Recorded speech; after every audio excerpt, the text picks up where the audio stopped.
ദൈവമായി കാണുവാൻ ആരാധിക്കുവാൻ നമുക്ക് ഈ പറയുന്ന കേരളത്തിലെ ബുദ്ധിജീവികളും ഇവിടുത്തെ എഴുത്തുകാരും ഒക്കെ മത്സരിച്ച് നമ്മളെ പറഞ്ഞ് പഠിപ്പിക്കാൻ ശ്രമിക്കും. എന്തിനു വേണ്ടിയാണ്?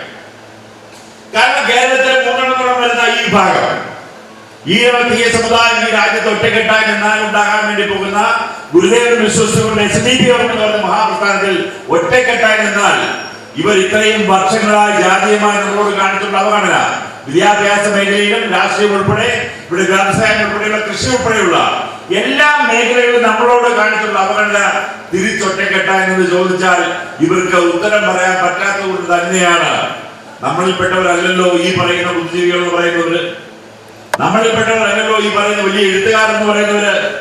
അവരൊക്കെ പറഞ്ഞ് പഠിപ്പിക്കുവാൻ നമ്മൾ ശ്രമിച്ചുകൊണ്ടിരിക്കുന്നത് നമ്മുടെ സ്വത്വബോധത്തെ തന്നെ ഇല്ലാതാക്കുവാൻ വേണ്ടിയാണ്. ഇത് തിരിച്ചറിവ് നമുക്കുണ്ടായില്ല എങ്കിൽ നാളുകളിൽ വരാൻ വേണ്ടി പോകുന്ന അപകടം ചെറുതായി നിങ്ങൾ കാണുന്നത്. ആലപ്പുഴയ്ക്ക് ഏതാണ്ട് 50% കൂടുതൽ SDPക്കാരുടെ പ്രദേശമാണ്. അവിടെ ഏതാണ്ട് 65-70% മൊത്തം എടുത്ത് വെച്ച് വെച്ചാൽ ഹിന്ദുക്കളാണുള്ളത്. ആ ആലപ്പുഴ ടൗണിൽ നടുക്കൂടെയാണ് വിളിച്ചുകൊണ്ട് പോയി പറഞ്ഞത് അവരും മരണം എടുത്തു വെച്ചോ എന്ന് പറഞ്ഞത്.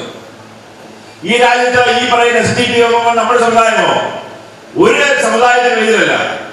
സാമൂഹിക നീതി എന്ന വലിയ മുദ്രാവാക്യം മുമ്പോട്ട് വയ്ക്കുകയാണ് നമ്മളുണ്ടായത്. അതായത് ഈ രാജ്യത്ത് മുസ്ലിം സമുദായത്തിന് കിട്ടേണ്ട അവകാശങ്ങൾ, ക്രിസ്ത്യൻ സമുദായത്തിന് കിട്ടേണ്ട അവകാശങ്ങൾ ജനസംഖ്യാനുപാതികമായി എല്ലാവർക്കും തുല്യമായി വീതിച്ച് നൽകണം എന്ന് മാത്രമാണ് SDPI യോഗം എന്നും വാദിച്ചിട്ടുള്ളത്.